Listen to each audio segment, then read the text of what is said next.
sekarang kita lagi mau nonton video program terbaru Asumsi, yaitu cerita tentang penambangan sumur minyak ilegal di Sumatera Selatan.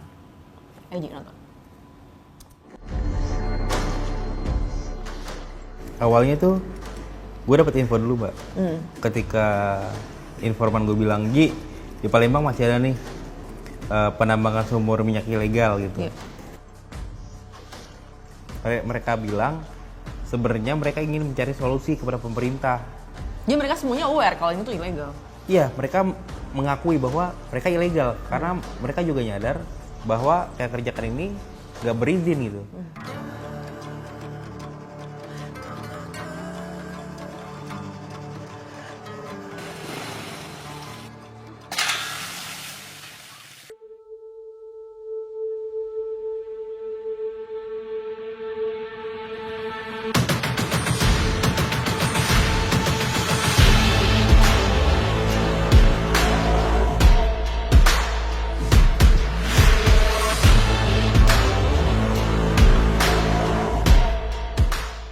Jaraknya sih 4 jam dari Palembang gitu.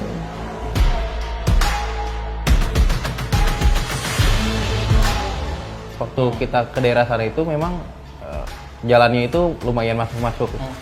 Ngelewatin hutan sawit, hutan karet, segala macam.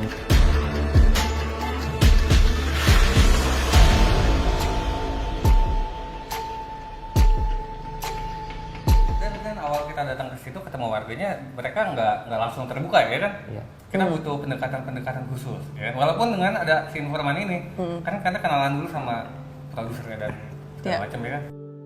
Tapi kita juga nanti bakal menjaga identitas Bapak sebagai narasumber kita.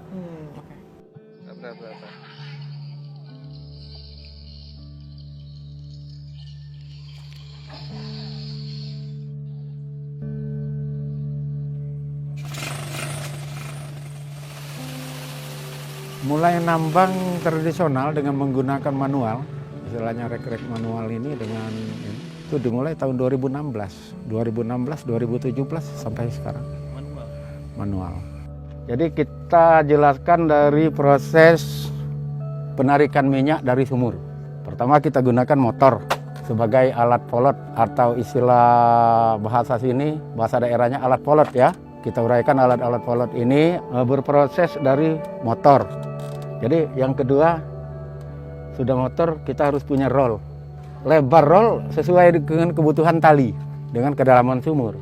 Ini kan bisa, ini berapa, ini 70 cm kan, lebarnya kan. Nah, yang ketiga tali. Tali ini yang digunakan tali tambang. Tali tambang ini sesuai dengan kebutuhan sumur.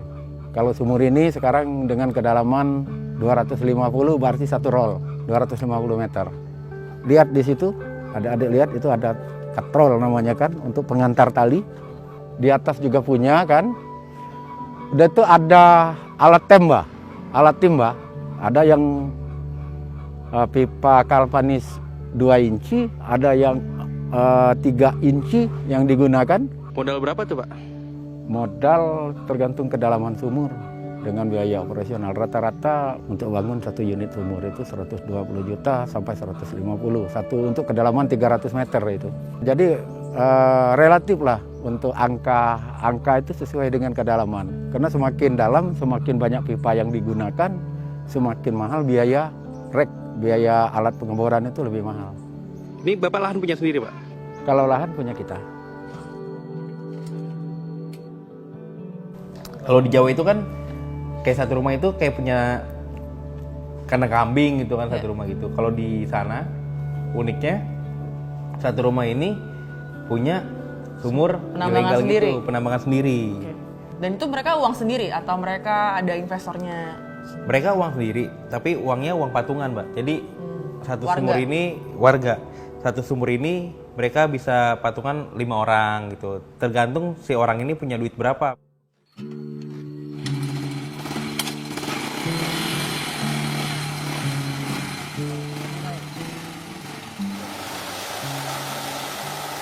Pernah gitu ngebor tiba-tiba nggak ada gitu? Sering kali, bukan nggak ada. Sering itu. Kemudian yang keluar hangus. Kalau bisa diperkecil pipanya dicabut kembali. Kalau bisa, kalau nggak bisa ya udah kubur di sana pipanya. Cara taunya, wah ini kira-kira, oh kayaknya di sini ada minyak nih. Cara taunya gimana sih Pak? Itu sebenarnya tinggal gimana keyakinan. Satu keyakinan diri, keyakinan kawan-kawan, keyakinan kelompok disepakati di titik ini ibaratnya kan. Nah, dan yang sangat mendukung keyakinan tersebut bahwa itu ada, karena faktor keluang ini adalah ladang minyak. Jadi diyakini di bawah keluang ini berarti minyak. Tinggal di mana? Nah, jadi kita bertaruh memang, tapi kasarnya ada tempatnya. Keluang ini tempat pertaruhan untuk minyak karena di bawahnya memang minyak. Ladang minyak dari zaman Belanda. Kalau Bapak sendiri punya sendiri apa punya kelompok Pak? Dulunya punya kelompok, masih sangat pengeboran punya kelompok. Seiring dengan mungkin produksi sudah menipis, mungkin ya saya ganti kan. Jadi sekarang sudah punya kita sendiri. Ada berapa sumur yang Bapak punya sekarang? Ada 3, satunya udah ditutup. Ini penampungan, jadi minyak dari sana, dia kita tampung di namanya bak sealer. Bak sealer ini bak penampungan minyak. Jadi di bak inilah minyak kita terpisah. Ada airnya, nanti ada minyaknya. Kita lihat kan? Jadi kalau dia di atas ini ini minyak. Jadi kan sifatnya minyak dengan air tidak mau menyatu. Air posisinya BD-nya, berat jenisnya kan lebih berat. Maka posisi air di bawah. Nah kita lihat kan air yang keluar kalau kita ambil. Ini kan air.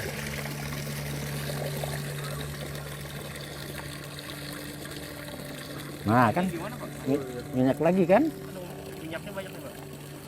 Minyak di sumur ini 1 drum per 1 hari. Sudah dari proses dari sini kan, dari sini dimasukkan ke drum tampung. Jadi minyak dari situ kita tampung di sini. Ini minyaknya. Oh, udah penuh nih Pak ya semuanya? Udah. Ada berapa? Ada 10 10 drum? 10 drum yang udah penuh. Berarti kalau 10 drum ini siap jual, Bapak dapat berapa tuh Pak? Ya sesuai dengan harga pasar. Kalau harga pasarnya sedang 800, berarti kita 1 kali jual itu dapat nominal kan 8 juta. Berarti 1 drum ada berapa liter itu Pak kira-kira? 210 sama 200, ada yang 210 kan. Ini kualitas minyak yang di sekitar rumah kita ini, termasuk yang dari situ yang kita tampung di sini kan ya udah di dalam drum. Ini kualitas minyak kelas 1 ini namanya. Untuk di pasaran-pasaran penyulingan istilahnya ini kualitas minyak kelas 1 kan. Dari kandungan bensinnya ini kan katanya kita bisa cuci tangan. Boleh saya pegang Pak? Boleh. Baunya menyerupai bensin ya Pak? Iya. Nah dia kan sudah bisa kita cuci tangan. Ada yang bilang ini minyak cuci tangan katanya. Dan perbedaannya sangat dekat dengan minyak yang benar-benar bagus sama yang enggak ya kan? Iya. Misalkan di sini minyaknya bagus, kita ke belakang situ tuh bisa jadi minyaknya udah jelek. Padahal jaraknya Tapi dekat. jarak sangat dekat. Jadi itu keyakinan aja minyaknya bagus di mana. Gitu.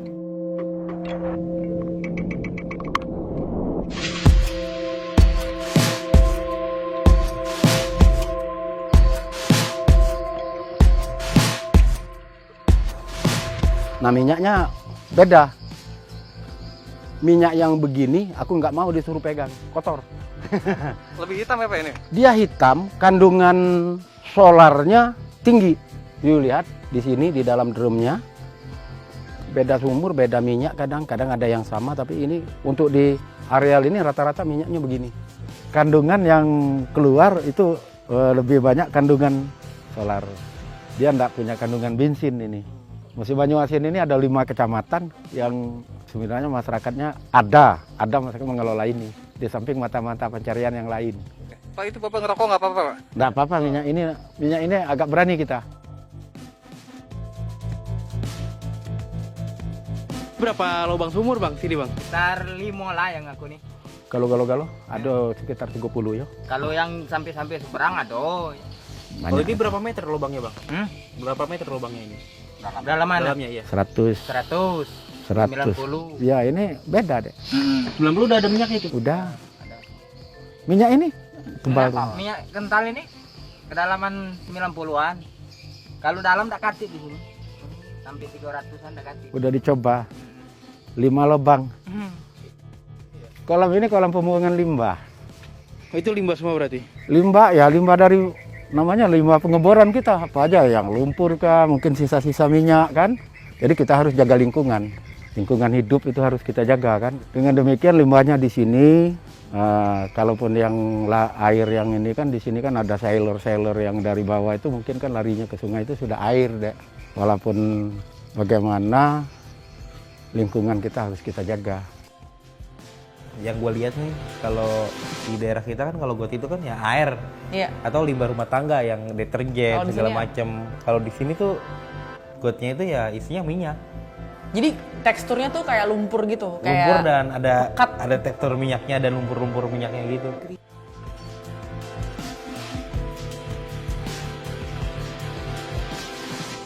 Itu gimana proses pengolahannya? Kan itu kan yang disedot minyak mentah tuh, jadi tidak bisa langsung dijual ke masyarakat umum gitu ya. Jadi harus dijual ke orang yang ngolahnya lagi gitu. Yang mentah itu dia ada kolam penampungan, minyak mentah diambil, masukin drum, nanti ada yang ambil untuk dibawa ke penyulingan namanya. Dan itu jaraknya sekitar 2 kiloan dari rumah warga karena memang polusi asapnya itu sangat tinggi ya.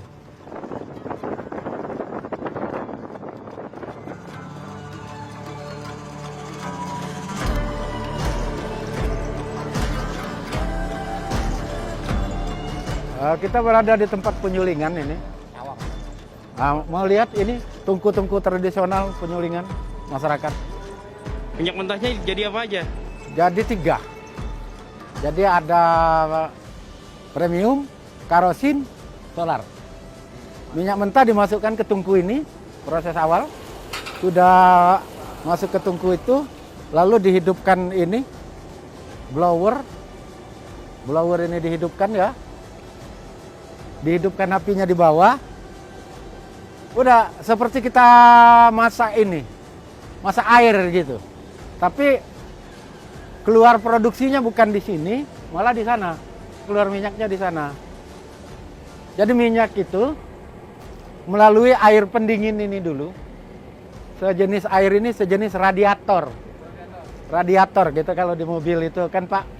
Lewat radiator ini ya, air pendingin ini ada pipa-pipa supaya minyak itu udah jatuh ke sana dalam kondisi sudah dingin. Berapa lama prosesnya, Pak? Berapa lama Pak ini satu kalau tungku ini? 10 jam.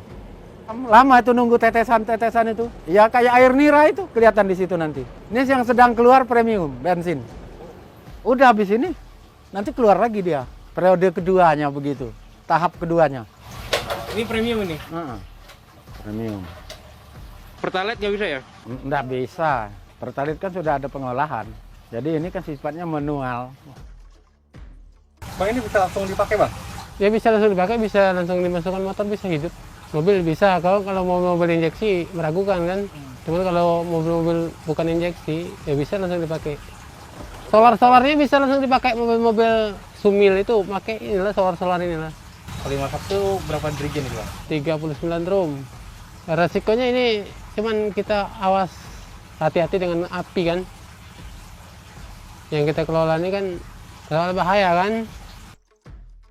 Itu ketika lo di lapangan, itu kan nggak pengamanannya kayaknya ya seadanya gitu kan. Karena kan ya ini penambangan yang ilegal gitu. Gimana lo ketika di lapangan melihat situasi itu? Gila sih, maksudnya dalam arti gila tuh seberani itu warga situ kan. Karena Ngerokok. Tadi gue nggak pada ngerokok. iya, mereka Lo ngerokok nggak di sana? karena mereka ngerokok dan gue orang perokok dan gue nanya mereka kan, Pak aman gak nih buat ngerokok di sini? Aman Mas. Si aman. Tapi nyulut rokoknya agak jauhan, Oh, oke. gitu, Ketika baik. udah kebakar baru kita ngerokok di dekat-dekat situ nggak apa-apa.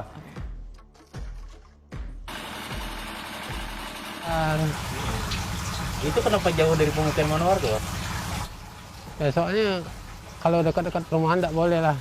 Ya polusi udara, ampasnya baik minyak itu katanya. Oli. Ya. Udah nggak bisa kepake ya? Ya tidak bisa dipakai itu. Pernah takut gak sih Bang kerja kayak gini Bang? Ya takut. Cuman yang namanya menyangkut masalah perut tak kata yang takut. Ya tinggal hati-hati lah dengan api. Sebulan bisa dapat berapa kalau Bang nih penghasilan? Kecil lah, paling 2 juta.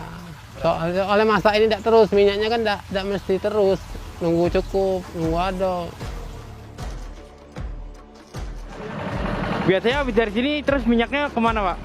Nah itu bermacam-macam arah itu, tinggal bagaimana nego mereka ini ke mana, ke Palembang, ada yang mungkin ada yang negonya ke Jambi, mungkin ke Jambi gitu kan, tinggal mereka-mereka yang ini.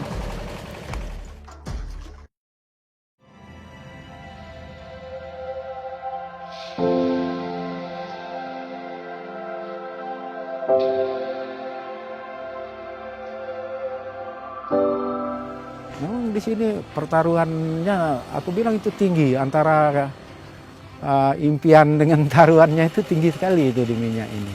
Kalau kita mau jujur, kalau ini ditutup, otomatis perekonomian down.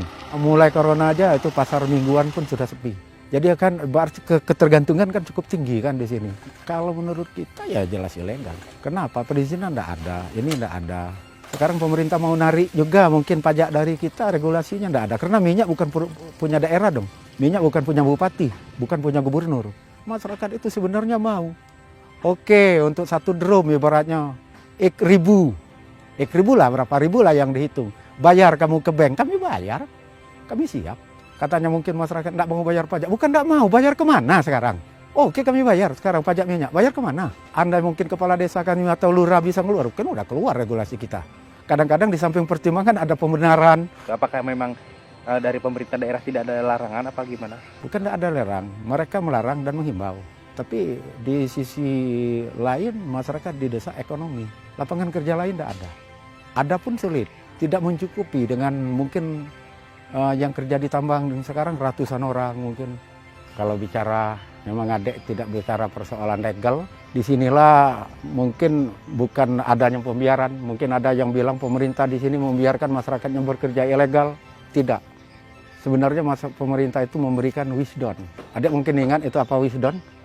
Kearifan. Jadi walaupun masyarakat ini mengerjakan dalam kondisi ilegal, ya, dalam kondisi ilegal, tapi disitulah wisdom yang pemerintah kabupaten, kebijakan yang arif dari pemerintah kan, untuk menyikapi apa yang dilakukan oleh masyarakat, apa yang dilakukan oleh warganya. Walaupun sisi hukumnya ini ilegal, tapi penciptaan lapangan kerja sendiri dengan segala risiko. Deminya tadi, demi ini.